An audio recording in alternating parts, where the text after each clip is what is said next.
And I am happy to be joined here with the Player of the Year, Henry G. from Torrey Pines. Henry, you had a really, really, really good Torrey Pines team. 5 guys on the first team. Could have had 6 if the 6th guy would have played in the tournament. What was it like going to practice every day with those guys? I mean, I actually didn't show up too often for practice during the year. We all kind of had our own thing going on, but yeah, like, if I did choose to go there, I would always have a good person to hit with, someone good to practice, and we all just kept making each other better throughout the year. And you had a really rare occurrence. Since 2004, we haven't had teammates square off in the singles final. You did it with Charlie Pay. What was it like facing your own teammate? I mean, we kind of knew each other's game. We played with each other all year, so it kind of felt weird at first, you know, because we've been like trying to help each other out through the whole year, and now we were playing against each other. But yeah, it felt like pretty confident going into the final because I knew how to play him. And you played a lot of doubles this year. Did you envision yourself winning the singles championship? I mean, I do play better in singles, and I know that myself, but the team needed me in doubles for winning like team matches, so I just played wherever I could to help the team. And you're going to USC next year, 5 national championships in the last 6 years. What's it going to be like playing there? Oh, it's going to be great. I mean, they've got the best team in the country, the best coach, so it's really the ideal place for me to continue improving my game and take it to the highest level it can go. And I know you didn't want to do it, but I'm asking you to do it anyway and put you on the spot. When you hit good shots, you always let out that little grunt noise that everyone's become accustomed to. They wrote about it in the UT. Can you give us one? Please, can you just give us one? It sounds kind of stupid not on the court, though. No, it sounds awesome. If I do it with you, will you do it? We can do the one or the come on. Just come on. All right, we'll do it on the count of 3. Ready? 1, 2, 3. Come on! There we go. I don't know if we just blew out the sound system. Paul, back to you. Oh, excellent job. Thank you, guys. This show really, it's about horse racing. It's a lot about off the track, Del Mar, that type of stuff, but it's really about these 2 guys. We got Billy Koch and Scott Kaplan. Billy Koch from LA, Scott, some people know him from the radio, and these guys are so entertaining. Honestly, I could watch these 2 guys watch paint dry, and I would have a great time. Now, am I in danger with this TP on the side of my face? Yes, I would not. I would cover the side of your face when you're walking around here. So we have enjoyed the Friday Night Lights pregame celebration. I got my face painted, got to eat a little bit of candy or whatever this is, and now let's enjoy the game. Palo Verde traveling 3 hours by bus to take on Crawford in the Division 5 semifinals. We start with one man, one name, many talents. Musa with the 15-yard run here gives Crawford the 7-0 lead early in the first quarter. Still in the first quarter now. Logan Whitting finding Brandon Scott for 35 yards along the left sideline. Nice catch there by Scott, but set up this Felix Ruiz chip shot field goal. Score is now 7-3 Crawford. Moving on to the second quarter, Ray Lyons with a 3-yard run that would also get a 2-point conversion, 15-3 Crawford. With the first half winding down, Jordan Velarde and Marquise Bowen fumble while they're knocking right on the Crawford Colts' door. Score remains 15-3 in halftime. And at this point, Crawford had not thrown the ball once. Here's their first pass of the game. It's Santos Perez, 36-yard touchdown pass to Brandon Gabriel, 23-3 Crawford now. And here's the icing on the cake. In the third quarter, Ray Lyons on the reverse, gone. 46-yard touchdown run for Ray Lyons, 146 total for him in these 2 touchdowns that you've seen. 29-3 Crawford is the final score. After the game, I spoke to Ray Lyons. Hard work pays off. Every day we come to practice. We always practice hard, and then we go over plays, and then we always watching film to see the opponent, see what we got to do to take it to the next level and win. I heard one of the cheerleaders say this, that CIF stands for Crawford in finals. Is that true?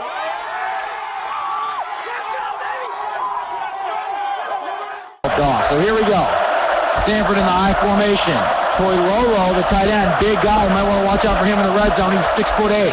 He's split out wide to the left. Law takes a snap. Lobs at Troy Lolo. Let's see if he can go get it. He does, and he's in the end zone.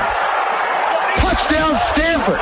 That was a lead by Troy Lolo from San Diego.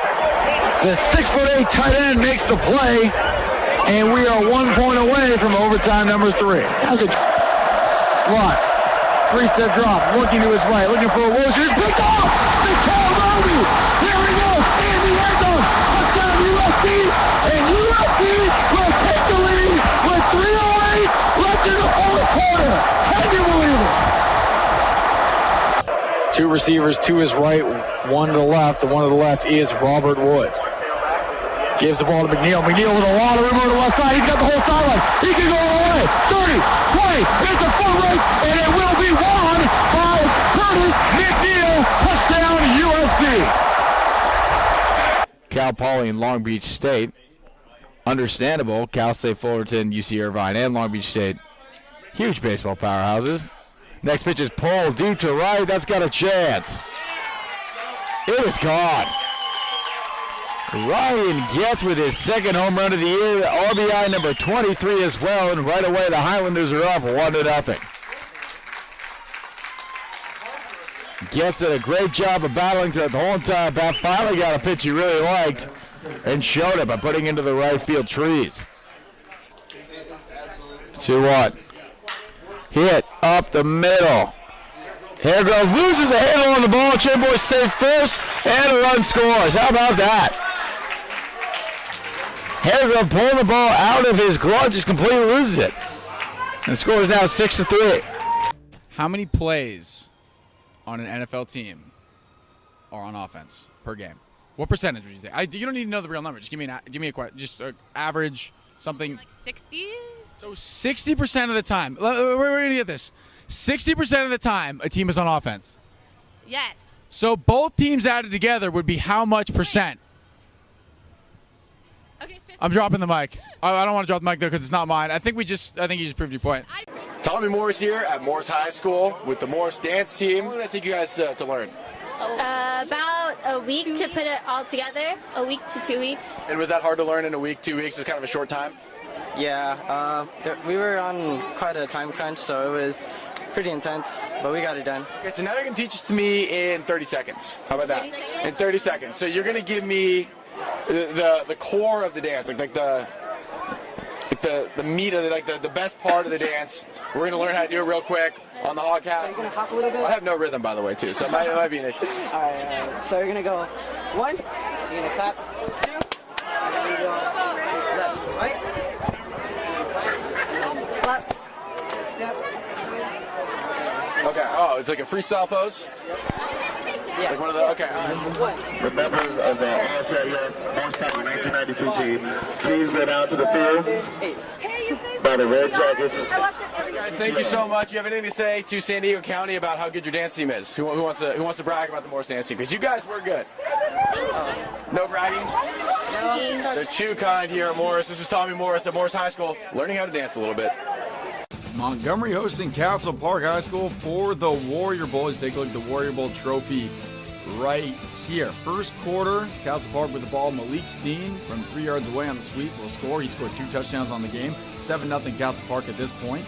With the first half winding down, huge play by the Trojans defense. A sack fumble by Daniel Arena, picked up by Steve Calderon. That would lead to a touchdown right before halftime. 22-0 at halftime. With the third quarter winding down, Chauncey Emerson takes a jet sweep to the right, finds nothing there, so he tries the left side where he finds nothing but green artificial turf. He's gone. 22-7, but the game is still pretty much in hand for Castle Park. They just got to wind down the clock as we head to the fourth quarter. Midway through the fourth quarter now, Castle Park with the ball deep in their own territory. Whoops, fumble right there. Recovered by Montgomery. And Lee Schwing will score. They're going to score 14-22. Montgomery. But Castle Park's lead is still pretty safe with a couple minutes left, up 8, right? Wrong. They get the onside kick. They get down to the 1, and with 10 seconds left, Dion Moore falls forward for the touchdown, 20-22. But now they got to get the 2-point conversion. So they try Schwing again. Schwing in. 22-22. We go to overtime. But Castle Park gets the ball down to the 1. Here's Malik Steen. It's going to be a touchdown, right? Maybe not. A fumble here on the 1 happened all really fast, so we'll show it to you again. Here's Malik Steen with the ball. And here is Malik Steen without the ball, as you see it there highlighted on the ground. The very next play, Montgomery with their opportunity with the ball on the 25. Stanley Schwing had a huge day, so why not just let him score?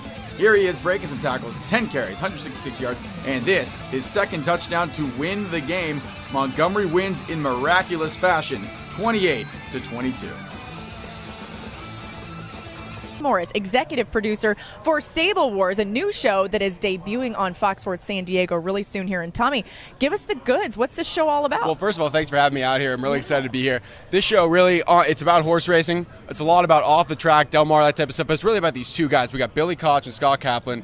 Billy Koch from LA, Scott, some people know him from the radio, and these guys are so entertaining. Honestly, I could watch these two guys watch paint dry, and I would have a great time. That's pretty much what it's about, but it also gets, the track aspect. And horse racing is a phenomenal sport. Not a lot of people, go out to the track, get to see it, but it's unbelievable. I mean, if you're a sports fan, you're a horse racing fan. I mean, the thrill that I get watching a horse come around the backstretch is the same one I get when I see Amarisa, rounding third. And I hear you're going to Vegas to film an episode soon. We are going to Vegas, yeah. We're trying to keep it a little hush-hush. I don't want to give anything away. I don't want to give away too much, but somebody bets something with someone else, somebody loses, so they have to do something. And that's all I'm going to say about that. Wow, that sounds really intriguing. Yeah. We're going to have to tune into that. So make sure you tune in. It's going to be Stable Wars, and it's debuting on Fox Sports San Diego. We're really excited about all of this, and thanks so much, Tommy, for joining us. Thanks for having me again. Tonight, make sure you watch it tonight. The Padres game's going to be great.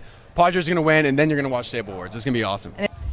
We are here at the Battle of Del Mar Heights Road, Cathedral Catholic, hosting Torrey Pines, so you know there's got to be a lot of interesting stuff around. Let's take a look at what they have. Is this a dangerous machine? Very, yeah. Is this real cotton, or what is this? No, it's sugar. It's sugar. The ice was imported from the North Pole this year because we heard there was a good batch, so. Pretty good. Textbook perfection. Oh! Almost in the sand. And any comment? Oh! Now, am I in danger with this TP on the side of my face? Yes, I would cover the side of your face when you're walking around here. So we have enjoyed the Friday Night Lights pregame celebration. I got my face painted, got to eat a little bit of candy or whatever this is, and now let's enjoy the game. It was cool, and it was like one team, one game. That was pretty cool. Now it's almost every team has it. They wear it multiple times. It's turning into like a Louis Vuitton fashion show out there. I don't want to see that. I want to see Halloween. Yeah. I know you got some great costumes. I think we have the picture. I think we might have the costume of the year. Sister Ortiz, I believe. Sister Ortiz. She's coming out tonight.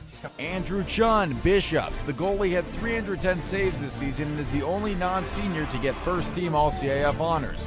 Richard Daly, Bishops. The Knights' co-captain, led the team in goals with 89. Tommy Higginson, the other captain for Bishops, led the team in exclusion strong with 56 and field blocks with 21. Staying in La Jolla, Cole Martinez. His father was an All-American and is his assistant coach. He makes the first team after making the second team last season. Kevin Japa, Carlsbad. The Lancers' only returning starter, helped bring them to their 12th straight section finals game. Owen Azalone, Carlsbad. The Lancer was instrumental in their championship run, scoring a hat trick in the Division I CAF championship game. Austin Roan, Cathedral. The lefty scored the game-tying goal with 3 minutes left in regulation to send the CAF championship game into overtime. Jordan Kalina, Cathedral. Second time as an all-San Diego selection, he helped the Dons end modern-day Santa Ana's 105-game winning streak. Cody Smith. As his coach Brett Ormsby said, he's the full package, a pure shooter who can score from both left and right side. He's also a great student with a 4.0 GPA.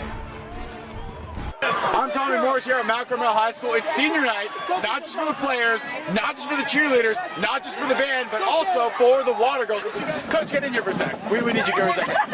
So Coach, how do you teach these girls up? How do you teach them up a water girl? These girls they do up downs like you wouldn't believe. They take direction really well, and that's why they've been here for 3 years. Because this is like an audition. You have to make the squad. And these girls make the squad. And how rigorous are their practices? Oh, they're 3 hours every day, and they can run the water out like no one other. Let's get a big, you guys can do a big group hug. That was very touching. I'm Tommy Morris. This is Mount Carmel. We will see you next week. What are you guys doing? Why aren't you watching the game? Dude, everybody knows you go to the game to take InstaPic. You watch the game later on PPR. What? Nobody does that. Hey guys, we saw your InstaPics. Hashtag InstaPic.